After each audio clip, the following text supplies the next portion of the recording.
Националната галерија, како резултат на долгогодишното пријателство и партнерство помеѓу КРИК и Првото женско, да ни се потикнат изострат мислите, чувствата, интимните, родовите, политичките, заедничките, емоционалните и когнитивните мрежи, затоа што со нас е Шејла Камерич, уметница, жена, чија уметност, чиј внатрешен свет е парадигма за тоа како се создава синергија помеѓу субтилноста, би рекла, дури нежноста на интимното родово, поврзување во заедницата и радикалноста од друга страна со врстината и јасната политичка позиционираност.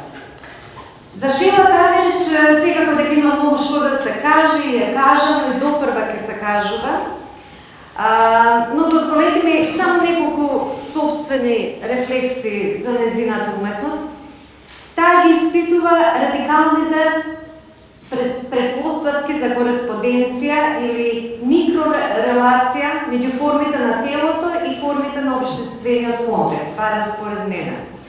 Визуелниот свет и текст на Шејла Камерич би го нарекла кореографија, ткање и рафиниран, деконструиран вест на себесознавањето и репрезентацијата.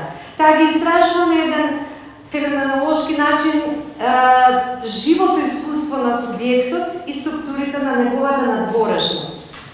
Уметноста на Камерич може да се разбере како место каде што се испреплетуваат повеќезначните јазици на обезгласената жена и незината внатрешна, интимна, културна и она доминантната, наметната законска или незаконска нормирана култура. Едноставно може да се гледа како на симптом на моделите на изразување на премолченото, на она што жената и сега и во современите наши општества всушност го шепоти како тајна која сака да крикне.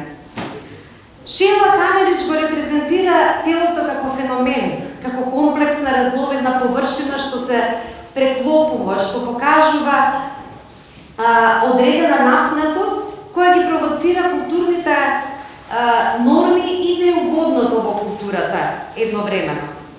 Значи, таа создава ткај процедури, релации на колективното и на интимното, што длабат, маркираат, засекуваат, односно активно го произведуваат телото, како синхрониски, но и диахрониски, специфично, определено од она што е доминантно, но и деконструирано низ верзијата на отпорот на женственост. И тоа е она што е специфично според мене.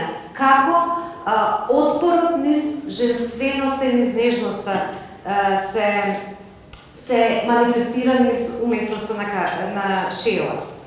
Значи, има многу знаци, ќе видите и самите вечерва, но и од претходното нејзино творештво и верувам и во идното нејзино творештво, густо обраќај на знаци, кои како арахне создаваат мрежи, ризоми на значења, кои како визуелно ехо одекуваат, менувајќи го културниот пейсаж, бидејќи незиното дело го менува културниот пейсаж, кој главно е креиран низ дурбинот на патриархот. Визуелниот свет на Камерич говори за калеидоскоп, не за дурбин. Во незините црно-бели алатки на изразување врескаат артерии со црвен и силен крвоток. Но нежната субверзија на Камерич возбудливо се бори со мрежите на режимите, на моќта, која сака да ги зароби телото, умот и чувството за заедницата кој жената ги има и ги создава. Отвора безброј прашања за тоа како функционира телото, не просто како биолошки ентитет, туку како психичка жива релација која влијае врз културното и нормативното и обратно. Кај Шејла Камерич фасцинира едновремено јазикот на експлицитноста и имплицитноста, со која таа истражува како внатрешноста се конструира и се прифаќа себе си како надворешност, како се конструира искуството и како им дава значење на начините на кои телото е окупирано и доживеано. Како телото е конструирано како меѓа, лимит, раб или граница на субјективитетот. Процедурите кои ги создава Камерич со својата мултимедијална уметност маркираат, засекуваат, одново активно го произведуваат телото како културно, па ако сакате, и како историски специфично, конкретно определено. Вечерва има уште многу што да кажам, ама ќе скратам. Вечерва со нас под еднаква чест и привилегија што се и Наталија Паунич, која е кураторка всушност на оваа изложба. Доаѓаме со поклон. Како и Бранислав Димитриевич, наш долгогодишен соработник, еден од најкомплексните, најзначајните, најрафинираните теоретичари и историчари на културата и на уметноста, а кој што совршено знае да стави акцент секогаш на уметност и политичкото, и токму затоа ќе биде вечерва во разговор со Шела. Няма. Јас сум вистина не знам што да додадам со вакво излагање. Фала ти искрено. Многу е на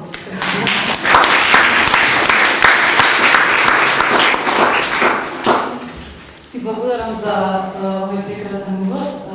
Пред се благодарам на Контрапункт и на Крит фестивалот за критичка култура и за оваа сработна значајна соработка со Првото женско, без која оваа изложба не имаше воопшто ни да се случи.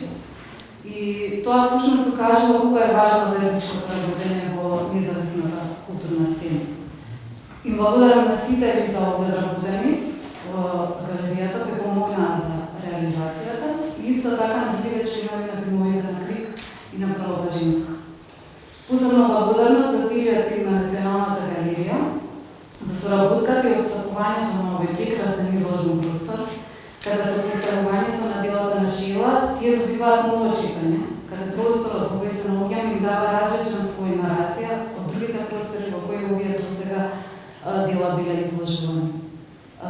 Отвореноста на оваа институција покажува колку е важна соработката со представниците на независниот културен сектор.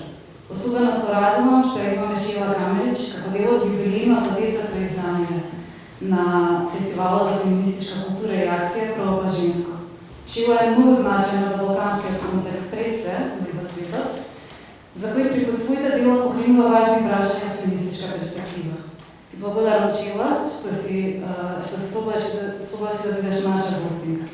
Со оваа изложба официјално започнува вториот дел на фестивалот, кој трае до крајот на оваа година, со уште 2 други изложби и филмската програма на фестивалот. Сакам да ја заблагодарам на кураторката Наталија Паунич, исто така за соработката и прекрасниот приод во работата.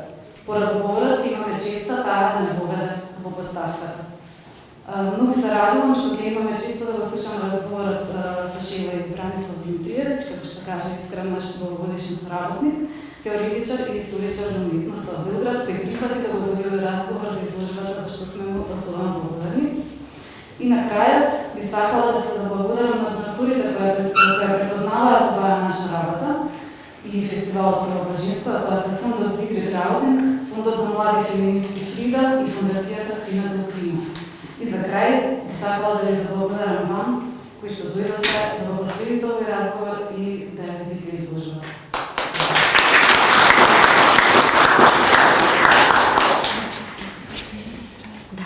Jeste čujemo, jer meni ovaj bubica radi. Dobroveče svima i hvala na ovoj najavi. Ne samo da sam prihvatio, nego mislim ovo je velika privilegija razgovarati sa Šelom Kamerić. Šela i ja se poznajemo dugo, imali smo prilike da sarađujemo zajedno u formi kustasa i umetnika, ali ovo je sad jedna zaista mislim i za tebe i za mene jedna specifična prilika da, kako da kažemo, možda kažemo nešto što nikad jedno drugom nismo ni rekli, jel da ko zna gde će ovaj razgovor da vodi. Ja volim vrlo otvorene razgovore koji mogu da odu ko zna kome pravcu, vidjet ćemo u kom pravcu će otići. Čestitam ti na ovoj izložbi, čestitam Natali na odličnom kustorskom poslu i naravno u ovoj prilici da ovom jednom sjajnom prostoru Ćefteamama ova izložba stvarno ovo što se kaže idealno nekako legla u ovaj prostor. Tvoja prva, je li tako, samostalna izložba u Skoplju, što je naravno nešto što je posebna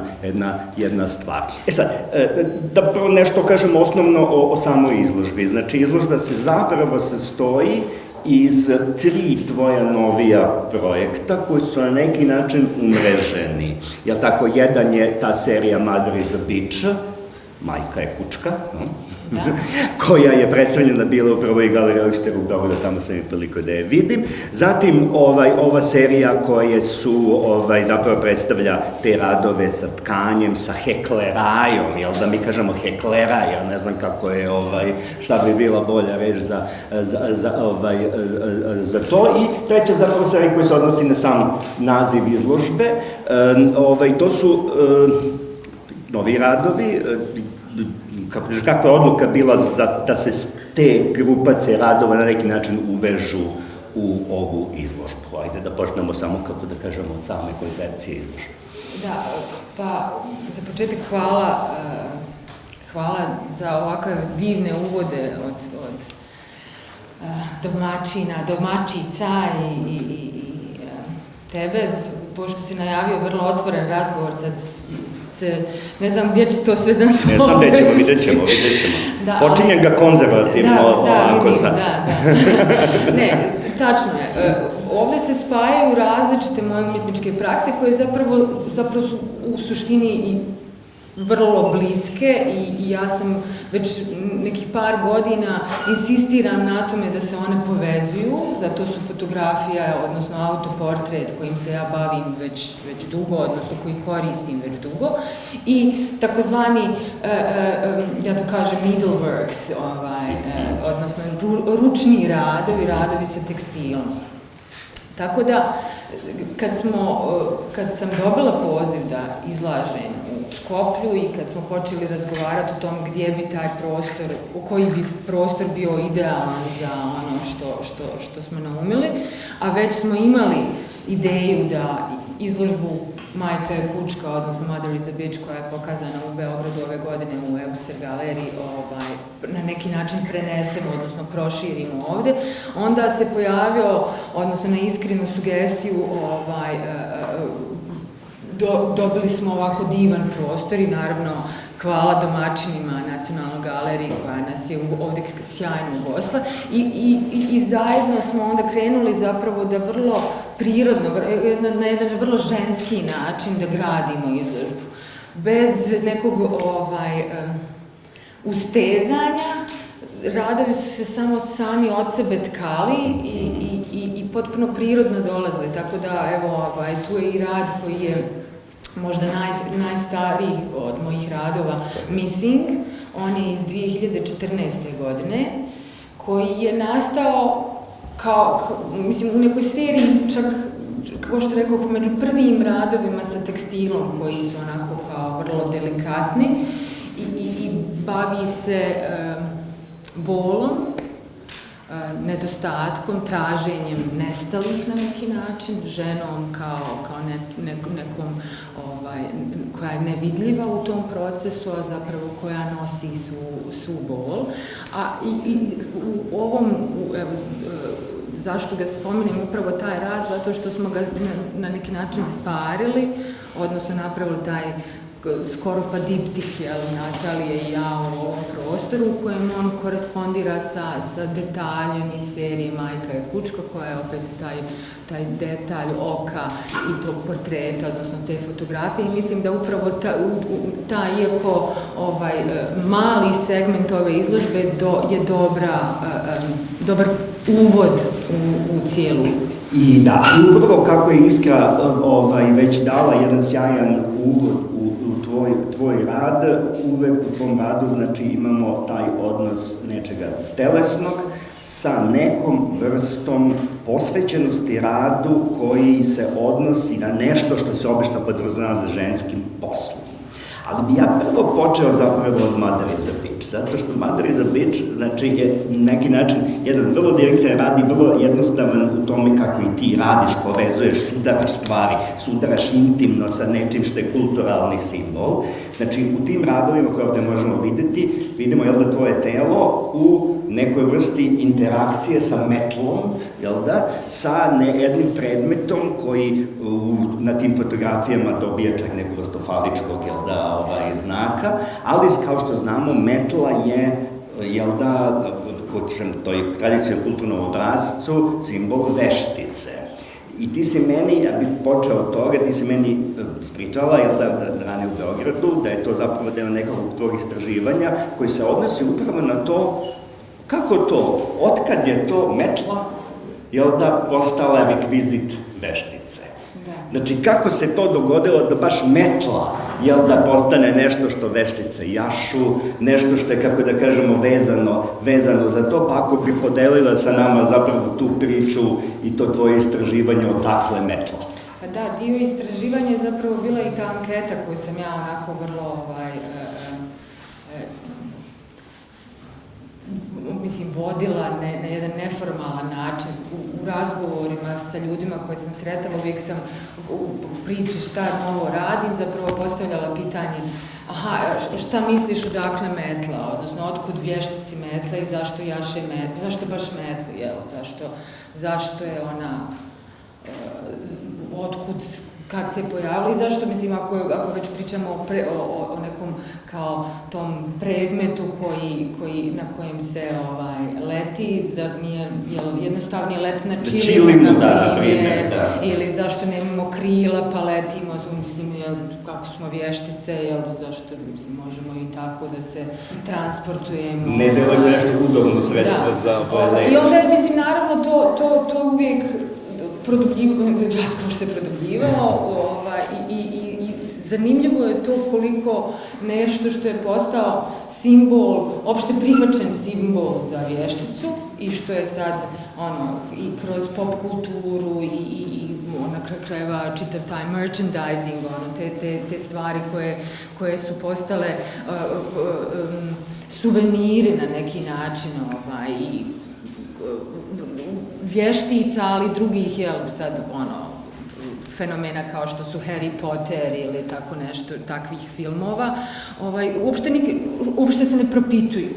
I na neki način upravo to jeste i pozicija u kojoj se odnos prema ženi koji je prihvaćen, koji je normaliziran, a koji je potpuno pogrešan i koji dolazi iz suštinskog, mizogenog, patrijarhalnog, kapitalističkog sistema u kojem je eksploatacija žene apsolutna, njena prava su potpuno negirana, nema, mislim, i još uvijek, mislim, ne moram da ponavljam, nadam se da žene nemaju ista prava, da nisu na istom nivou ni kod nas, a ni širom svijeta i da je ono malo slobode do koje smo se izborili, ona je stalno upitna i stalno nam se oduzima i stalno nam visi nad glavom, a s druge strane imamo mjesta gdje, evo sad, mislim, ne mogu da ne spomenem naravno šta se dešava u Iranu, gdje ginemo i taj rat nad ženama je na neki način normalizovan i on se onako samo kao da se podrazumije.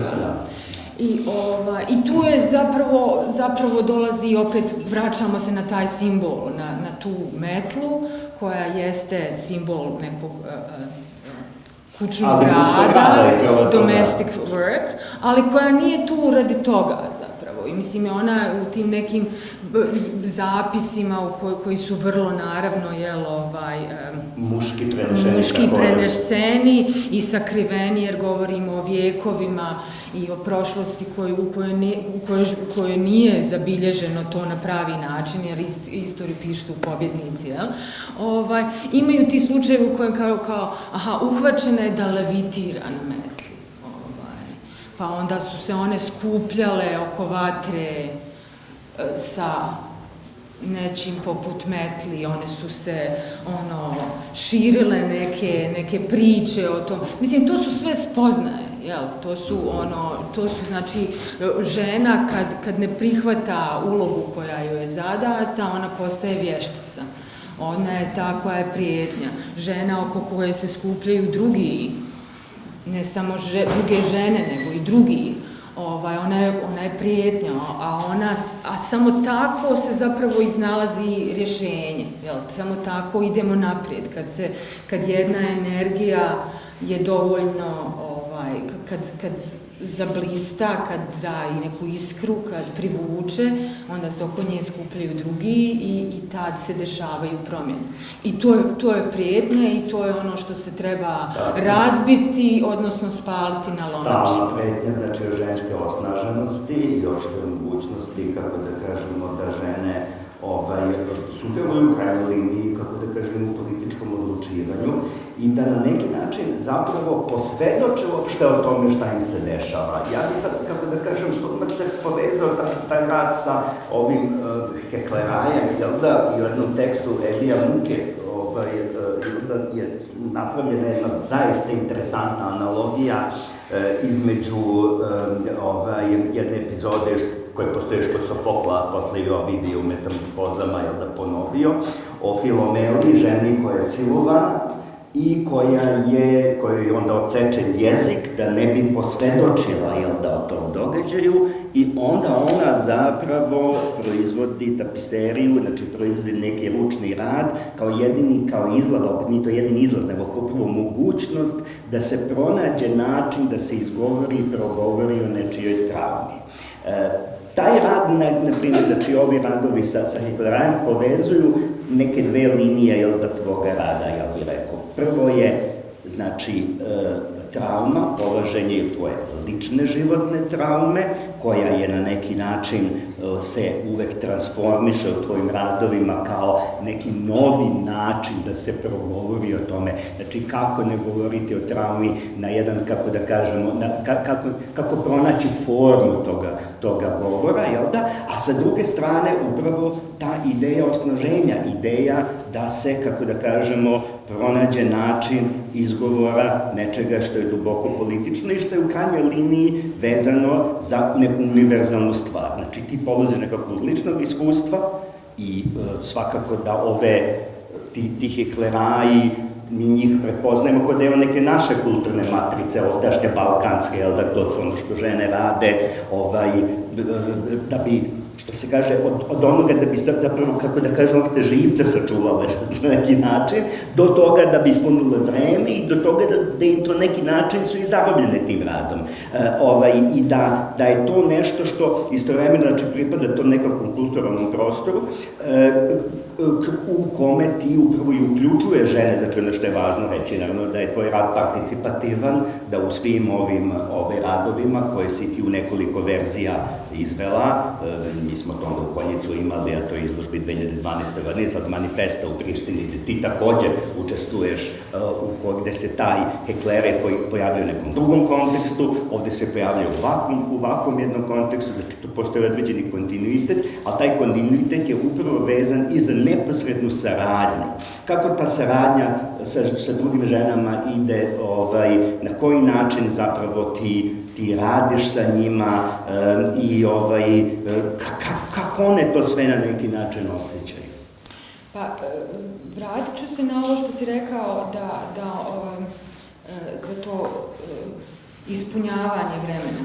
Zapravo žene, i to stalno ponavljam vezano za rad Hukti, mislim da je jako bitno da to samo osvijestimo, da o tome pričamo, jeste zapravo da je ženski ručni rad krenuo od toga ne iz potrebe da se napravi nešto praktično, odnosno na stvar, da napravimo odjevni predmet ili neki predmet koji ima upotrebnu vrijednost u kući, naravno da želimo da uljepšamo prostor u kojem živimo, ali zapravo dekoracija, zapravo ornament i to što je ručni rad u svom detalju, u toj dekoraciji je razrađen i žene su ga izmisle ne da bi ispunile vrijeme, nego da bi kupile vrijeme.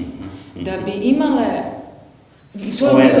svoje vrijeme koje je zapravo bio jedini mogući umjetnički izražaj za žene. Jer da ponovimo, jer je bitno, žene nisu imale pravo ni da se školuju, ni da se bave naukom, ni da znaju da čitaju, ni da se bave medicinom, ni da se, mislim, nisu imale nikakva prava, niti privilegiju da putuju svijetom i slikaju, da se bave pejzažem. I zašto pejzaž muški, a ne ženski, jel? Zašto je, mislim, kroz istoriju, imamo milion takvih primjera žena zašto moramo svaki put to ponovimo u 21. veku i dalje to nije nešto što ćemo prihvatiti uopšte mesto, nego moramo da kažemo. Moramo da kažemo i pritome zato što kroz 2022.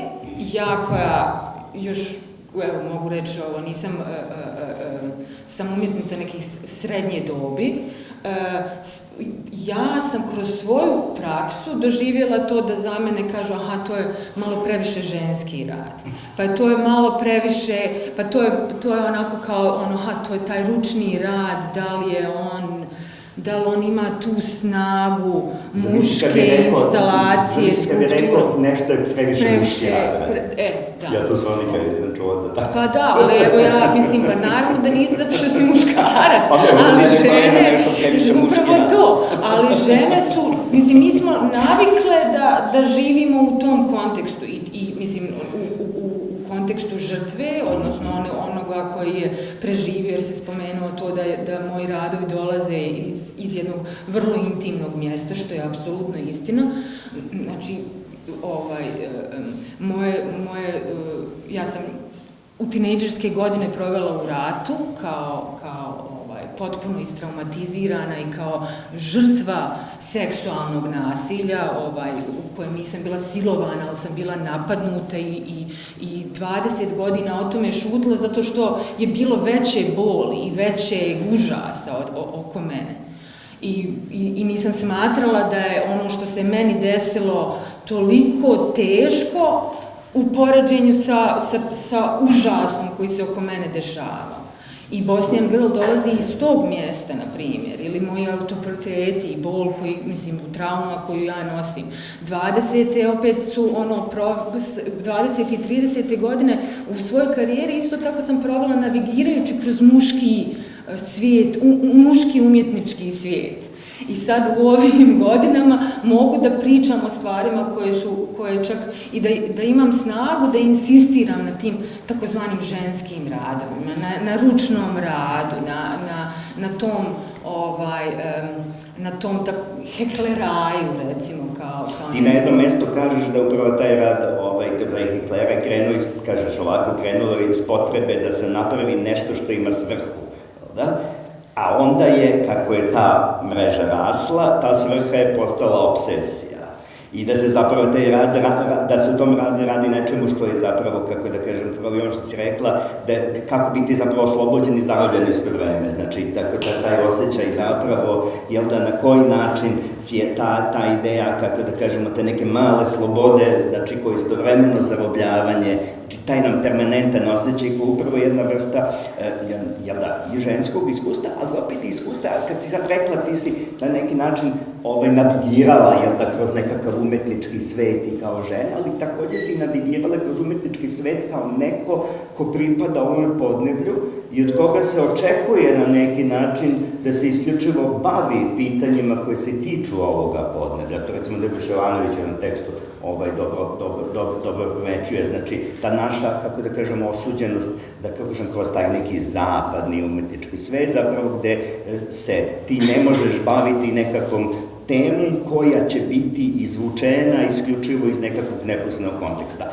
Ti si upravo umetnica koja je uspela, po mom mišljenju, da, iako su zapravo tvoji radovi na početku, naravno taj ikonični Bosnian Girl, koji je sigurno najikoničniji rad o ratovima 90. godina, i on je izlagan 100.000 puta, ali ti, kako da kažem, uspela upravo da se ne zadržiš samo na takvoj jednoj referenciji, nego da, kako kažem, univerzilno, kao na ovoj izložbi što vidimo, ova izložba zapravo se ne tiče te kulturološke zarobljenosti, nego ona upravo progovara o nečemu što je zajedničko i izvorno kultura. Pa da, zato što za mene to intimno, ja uvijek povezujem sa onim što je društveno, mislim, zato što mi dijelimo ista osjećanja, iako je naše iskustvo vrlo, to lično iskustvo je kompleksno i jedinstveno, opet te tačke u kojem se mi nalazimo, i eto, to su te neke možda čak uzeti i tu mrežu, taj Heklera kao paralelu. Mislim, mi činimo taj univerzum u kojem je ta svaka tačka povezana, htjeli mi to i ne. Nekako prirodno je da govorimo o tome, jer inače se mreža raspada, inače se sve, inače ne postoji.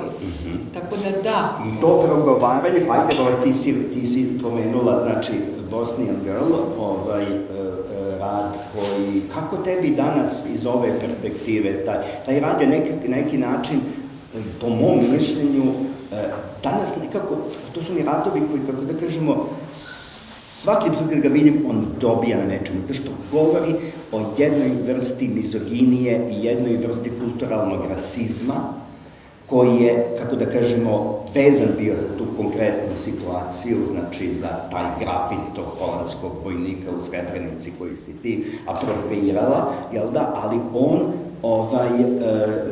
znači, 20 i više godina od tog rada, to je rad neki iz 2000. godine, otprilike, jel da, nam se, kako da kažem, bar meni čini da je on još aktuelniji, da ta vrsta, znači, mizoginije, znači, svega seksualnih zločina i tako dalje.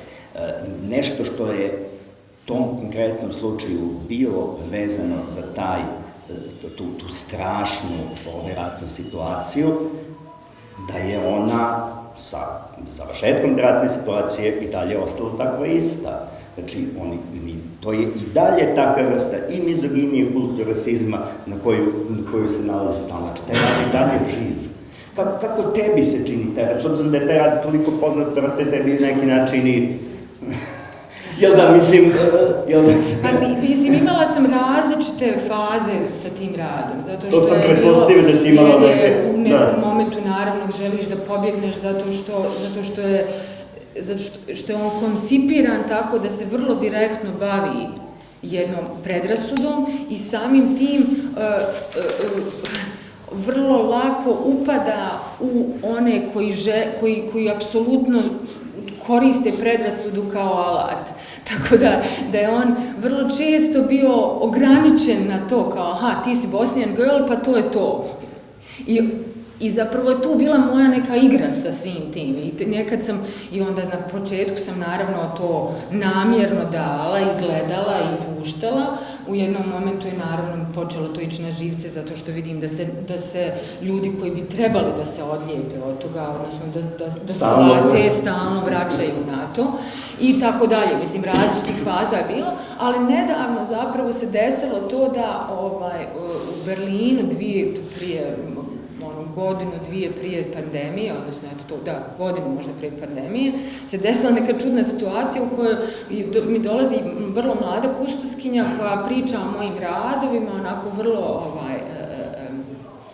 emotivno i poznaje moje radove, ali onda kao Bosnian Girl, kao ona više se bavi mojim filmovima, recimo. Ona se više kao bila potpuno fokusirala na to i u tom momentu ona kao ne može da se sjeti šta je Bosnian Girl, kao ne zna kao taj rad.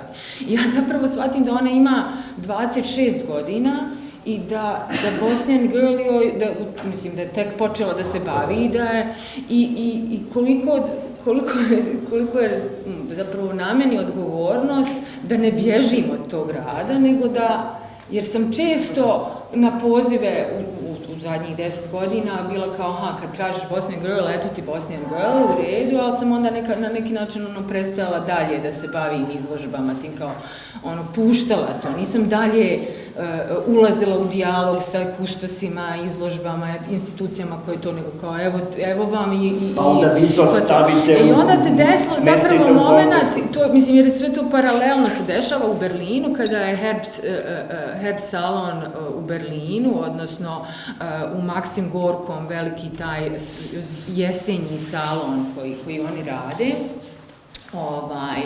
I oni su tada, zapravo jer je bila vrlo feministički koncipirana izložba, neki različit dijalog između umjetnica koje su i autoportreti, pozicije žene i oni su naravno došli sa Bosnian Girl, ja sam bila kao možda ne i počeli smo pričati nečem drugom i nakon ovog razgovora sa ovom mladom pustoskinjom koja nije mogla da recall Bosnian Girl, sam došla i rekla ne, ajmo idemo sa Bosnian Girl i pokazali smo ga na fasadi pozorišta Maksim Gorki, odnosno Palate odmah u neposrednoj blizini zapravo jednog monumenta u Berlinu koji je vrlo specifičan, koji je spomenik za žrtve rata na Unter den Linden.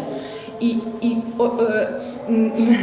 bilo mi je zanimljivo gledat koliko je taj rad, eto skoro, znači 20 godina nakon, prouzrokovao da odjedanput ima jedna vrlo žestoka diskusija i oko toga ko je ta bosanska djevojka danas i prema kome su predrasude, a onda se uvijek vraća, uvijek su ti razgovori vraćali, te diskusije vraćali na to da prvo na suštinu koju nosi taj rad. Da nije pitanje nacionalnosti i geografskog određenja, niti neke specifične priče koja jeste Srebrenica, genocid, ratovi 90-ih na Balkanu, nego da je pitanje žene, odnosno bilo koga čija prava su uskraćena, na kojim se vrši različite vrste nasilja. I da govori o predrasudama,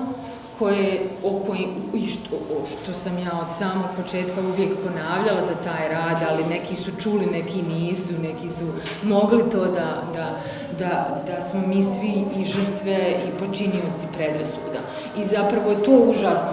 Mislim, to je jedna strašna stvar koju moramo prihvatiti, da ako nismo korektivi sami sebi, ako ne koristimo takve stvari, da vidimo gdje mi, da izađemo iz pozicije žrtve, a uđemo u poziciju koja daje da možemo da kritički razmišljam prije svega o samom sebi i na koji način mi korigiramo društvo, na koji način mi korigiramo svijet u kojem živimo. Da, i šta je to uopšte onda i danas neka feministička intervencija? Ti si, kako možemo reći, feministička umetnica, ukoliko, kako da kažem, to tagovanje više ima ikakvog smisla, ali u ovom slučaju ima, zato što mislim da ti baštiniš ipak ono što su, kako da kažemo, glavno nasleđe one herojske faze,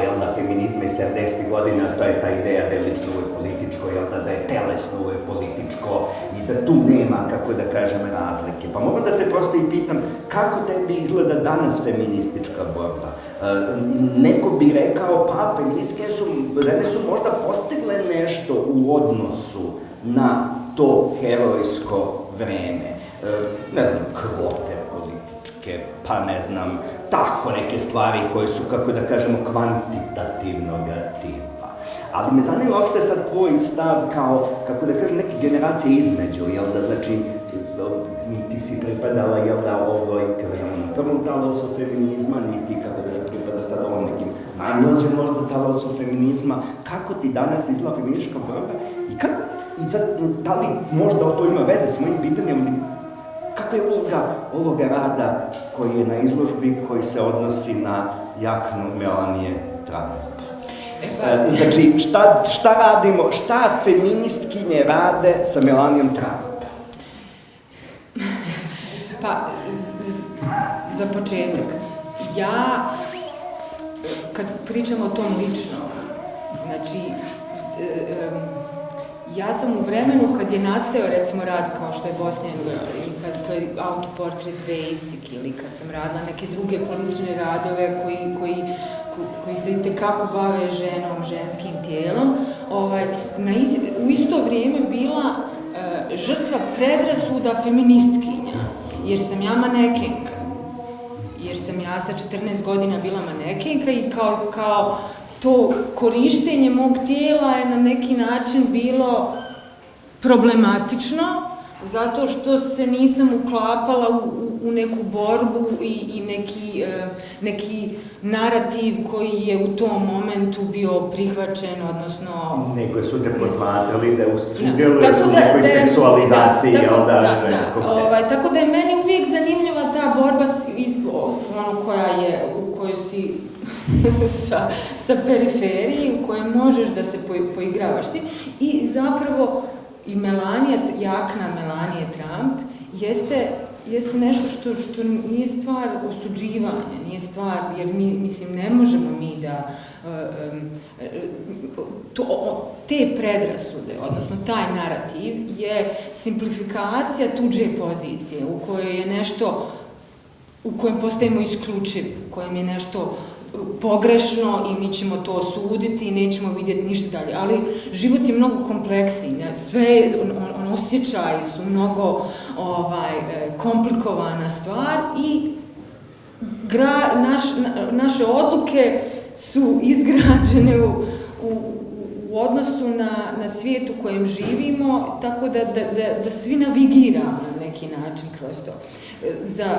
Za ovu izložbu Melania Trump je, ja mislim, bila vrlo bitan rad zbog toga što je ona na neki način naša, bez obzira što je Slovenka. Naša svetska.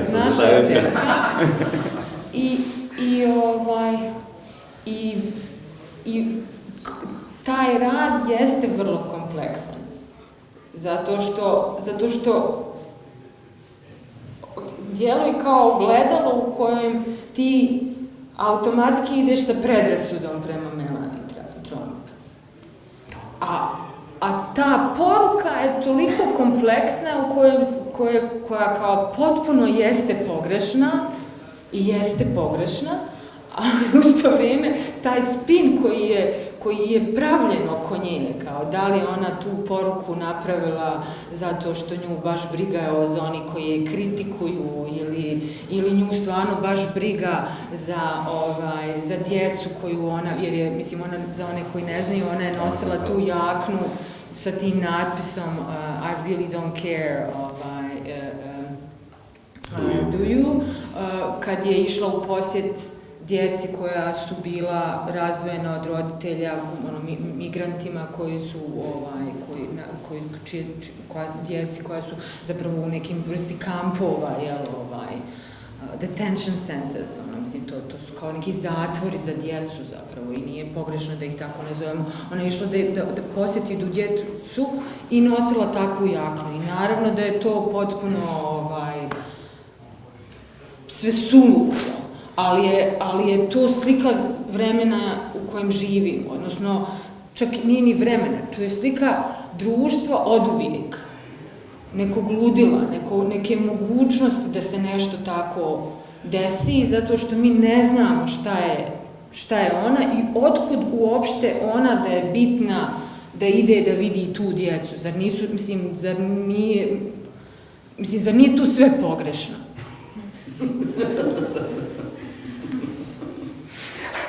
Ali uopšte, naravno i ta ideja da, mislim, jel da, žena je uvek taj bič, čak i kad je mu postoji neki muškarac koji nešto radi, onda postoji uvek, to je taj Makbetovski, jel da, ja se sjećam u Srbiji, recimo od 90-ih, mnogi su govorili, pa to Milošević, ali ta Mira Marković, njegove da nije nje, otprilike, kao on bi ne znam šta bio, jel da, ali nego je ona ta koja je, jel da, znači... Bio bi dobica čovjek. I onda je, znači, to je još jedna od tih, kako da kažemo, formi, jel da, muškoga fantazma, gde je, jel da, to žensko osnaživanje u bilo kakvom smeru i u bilo kakvom pravcu, koji može biti, naravno, i negativan, jel tako? Mislim, imao, ne znam, ženu, predsjednicu Italijanovu, koja je fašistkinja, pa imamo sad i takve slučajeve, jel da, i to je sad jedna stvar u kojoj, zato sam teo da te pitam kako ti se čini feminizam danas, šta su danas feminističke borbe zapravo, kakve borbe feministkinje treba da vode, kako da se mi, muškarci, pridružimo feminističkim borbama. Ja volim plural, stalno pričati o feminizmima i mislim da je to to neka suština stvari, da je to ono lični stav koji nije određen za rod, nego da je određen za potrebu da se svako od nas bori za jednaka prava onih drugih.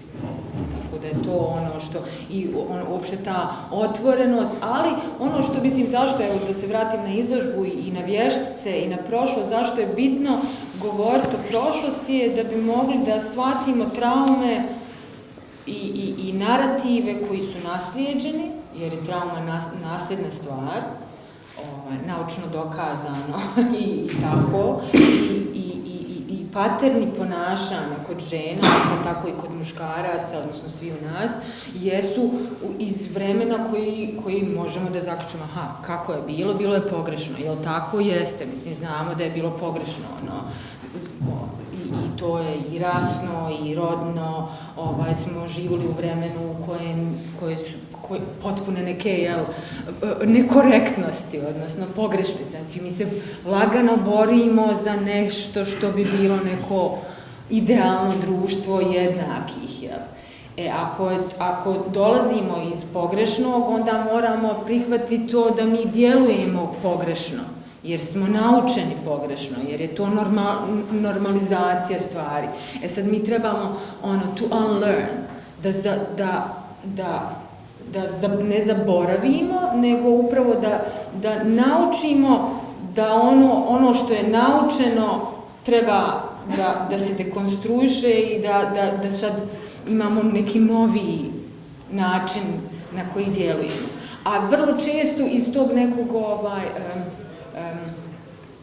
opet isključivosti idemo u predrasude da su te neke traume, odnosno ti paterni ponašanja u kojem smo mi kao pogrešni i onda ih evo, spomenut ću nešto drugo, recimo opet taj ručni rad i to koliko je sama riječ hekleraj u našim jezicima, pa ne bih rekla pogrdna, ali primitivna. Pa da, čak i nije ni naša reč, jel? Da sam vidio da postoji neka bolja reč, jel u Makedoniji, kako kažete na Makedoniji? Ali nije to isto. Heklanje, da. Heklanje je ono što na engleskom kaže kročeti, jel da kročeti, to je heklanje, ali mi nemamo... Krošeting, da. Ali recimo u Bosni mi koristimo dosta milje kao je milje... Da, milje je proizvod, ali milje je proizvod, ali proizvod heklanje. Milje je proizvod heklanje. I to kao nešto što na neki način ja vraćam namjerno, da bi oni koji će u jednom segmentu posmatrati te hekleraje, miljeje kao nešto primitivno, kičasno, patetično. A sad je ono za prostor, širi se. Sad su oni u galeriji. Da, još se širi i tako dalje. I to je ta neka njihova, što je interesantno zapravo i kao umetnički postupak, ta bezgraničnost tih tvojih formi. Znači, proces kreće se od jedne tačke, jel da? I onda se cela stvar širi i ti zapravo kao paukova mreža koja može da obujmi ceo svet u nekakvom metaforičnom smislu. Nema okvira, jel da? Ne može se uramiti. Za seriju Hukt je to bilo vrlo bitno u koncipiranju rada, da su oni kružni, jer jeste to taj repetitive behavior, to ponašanje, kružni tok. I to je kao zatočenik, kao zvijer u kavezu i to je način na koji se živa bića to je sam naziv da ima tu igru reči, da. Kao što kad vidimo zvijer, jel? Kad vidimo životinju u kavezu, ona ide u krug. Da na isti način i ljudi u bijegu, recimo, i to je isto opet vrlo specifično bilo i, evo da ponovno se vratim na rat u Bosni, kao tog bijega iz Srebrenice, recimo, da dosta ljudi i u drugim krajevima Bosne, tih svjedočenja ljudi koji su bježali od zločina u šumama i zapravo su se vraćali na isto mjesto. Mislim, naravno, to ima veze i sad i sa načinom na koji je naš mozak razvijena jedna strana, ta desna, lijeva i tog vraćanja. Ali to je zapravo suština nekog, ta repeticija, taj krug je ono što je... I uopšte te forme kretanja kao u tvojim video radovima, ja sam bio, nisam znao koje ćeš radove imati, zašto nema video radova na ovoj izložbi, zašto si se odlučila da ne pokažeš nijedan od svojih filmova? Pa... Ja sad ja podsjećam na rad 365 dana, jel da, koji se bave upravo tim kretanjima. Pa upravo zato što mislim da je ovdje vrlo, zato što smo se ovdje i Natalija i ja zaista fokusirali na to da ta serija Majka je kućka se nadopuni odnosno da ona zajedno sa drugim portretima i ovim radovima od tekstila nose jednu bitnu temu ove izložbe, a da dosta mojih radova zapravo može, pošto su oni u drugoj formi i mnogo su eksplicitniji, oni imaju neki narativ, vezani su za vrijeme i prostor, jer je slika, jer je zapravo taj film koji toliko puno daje mogućnosti, onda on isto tako i ograničava to čitanje. On je vrlo precizno fokusirana na to vreme, tu temu, koja je kao neki način bliska u našem podnoblju, ali nisi se više opredelila, znači nešto univerzalnije. 1355 dana bez crvene je rad koji se na neki način može vezati za ovo, ali bi onda on preuzeo suviše tu referencu, koja je naše, kao što smo i rekli, kako da kažemo, polazište, ali koje ti uvek, kako da kažem, na novi način pokušavaš da izgovoriš, pokušavaš da rešiš i tako dalje. Još mi reci za kraj, pošto mislim da ćemo morati polako da privodimo kraju ovo, da li bi ovaj razgovor, da smo ga vodili u nekoj instituciji razvijenog zapada, izgleda ovako isto ili izgleda drugačije? Stvarno me zanima. Znači, da li je ovo, kako smo sad razgovarali s ovim radovima u Skopju ili kako bi recimo razgovarali možda negde drugde u ovim našim krajevima i u nekom muzeju u Nemačkoj? Da li bi to bio isti razgovor? Da li bi neke druge stvari morala da podcrtaš koje ovde ljudima ne moraš da podcrtaš? Sigurno bi izgledao drugačije u mnogim segmentima, ali ono što je bitno meni zapravo ta pandemija i moment u kojem smo svi se na neki način našli zatočeni. Svi smo bili prisiljeni da ostanemo u kući i da u jednom momentu zapravo doživimo ono što dosta žena doživljava, tog zatočeništvo. I mene to zatočeništvo, kućno zatočeništvo, odnosno zatočeništvo da sam odlučila pandemiju provesti u Bosni, u Sarajevu, zapravo vratilo mom nekom kulturološkom krugu, koji jeste bivša Jugoslavija, jezičkoj kući, što je napokon, nakon 20 godina moje internacionalne karijere, ja se osjećam sad kod kuće, jer ne migriram u neki drugi jezik i ne moram sama sebe prevoditi. Meni zaista mi užasno prija da budem ovdje u Skoplju i da, jezik nam se razlikuje, ali se razumijemo i kulturološki pripadamo istom. I to spajanje i zapravo ta mogućnost da malo, da i sebe sagledam i prostor oko sebe na novi način i da iskoristim to i da radovi koje sam napravila, kao što je serija Majka je kućka ili Ružičnjak, odnosno Rose Garden, ove zavjese koje su heklane, To su radovi koji itekako dolaze odavde. I bilo mi je bitno da oni budu pokazani prvo ovdje, zato što to itekako jesu teme koje su bitne za nas. I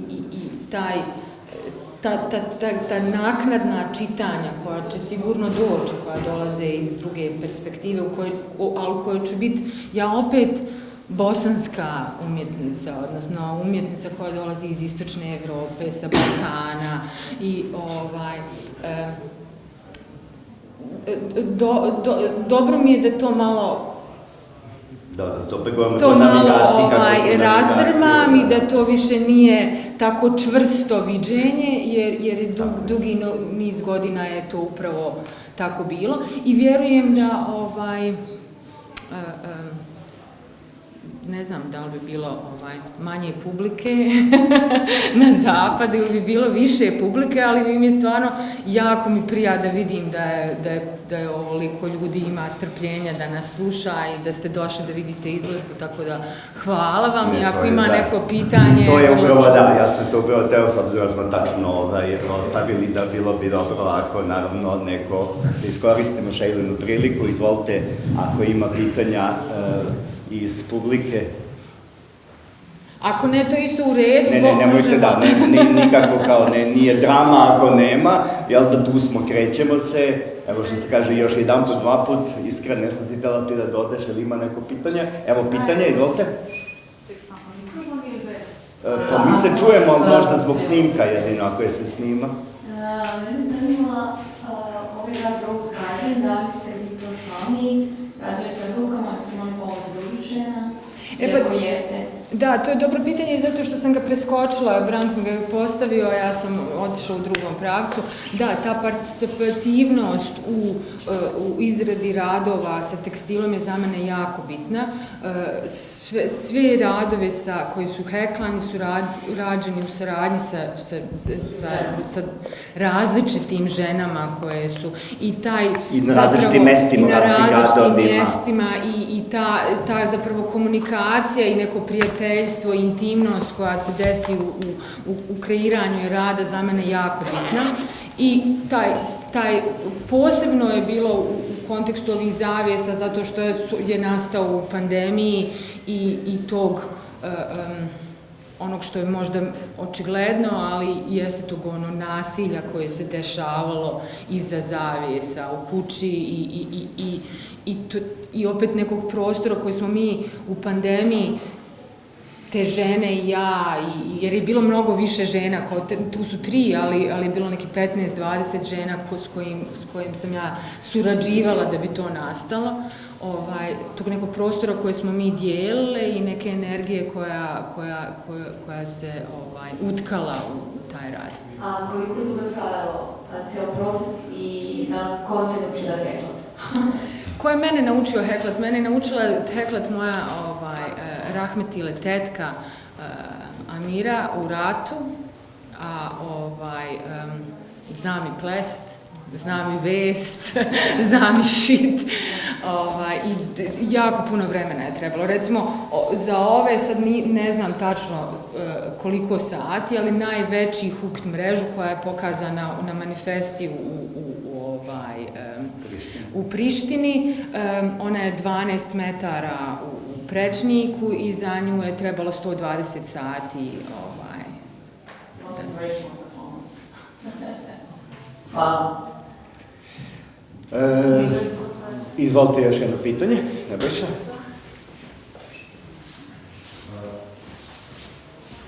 Ponovno, hitno me interesuje da li ste vi plaćali žene koje su heklane? Naravno, da. Prošlo smo 2002. godine programa Đekić Gari Vero, da je znate. Ona je radila u Volteku jednog projekta i ona je insistirala na to, onda smo otvorili polemiku u smislu šta razlikuje sad njen angažman oko angažiranja žena koje će biti plaćene u odnosu na bilo koju fabriku koji plaća žene da šiju ili vezu ili teze, hipotezu ili hipove. Da. Pa prije svega zato što... Je sad tu razlika, samo ne prihvatam odgovor, ja sam umetnica pa ja to mogu i treba i tako. To je bila razlika između takve participativnosti prvnih koje ćemo tako nazovemo taj proces koji je u osnovi vrlo eksploatatorski i kapitalistični.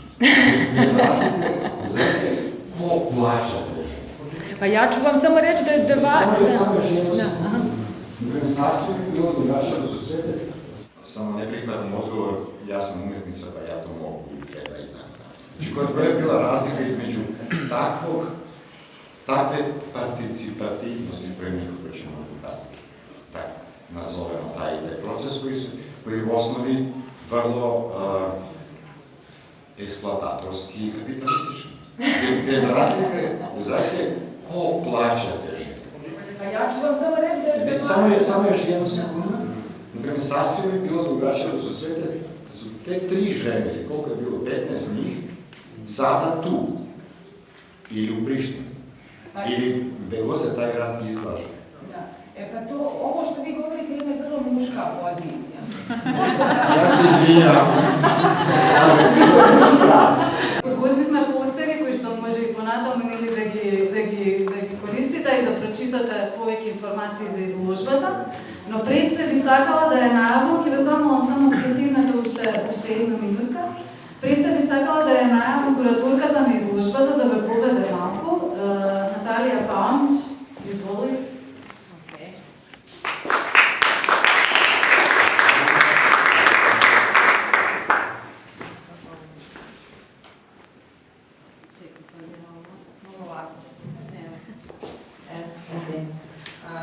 Ja ne znam šta da kažem, pošto sve ste već rekli i ovo pitanje je bilo isto super, skoro kao da je namešteno, kako sam se osjetila. Da, zapravo možda samo neke stvari koje vi već niste u razgovoru dotakli.